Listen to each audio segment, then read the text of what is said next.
Thank you for joining us this morning as we celebrate Solar for America and their expansion plans in the Sacramento region.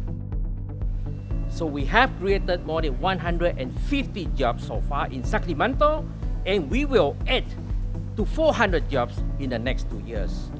So we are looking forward to a long and successful collaboration with the community and our partners throughout the region.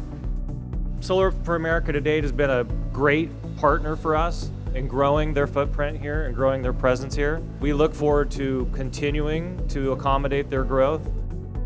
I'm very committed and thankful and excited to be a partner in helping expand not just clean tech, but making sure that our business climate in this state and in this region is welcoming to entrepreneurs across the country so that we can get more jobs and more expansions and more companies coming to our region and our state.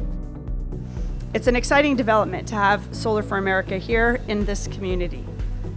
We're always proud to power our commercial customers, but it's especially gratifying to support one that's bringing more renewable energy and jobs and clean space to this region.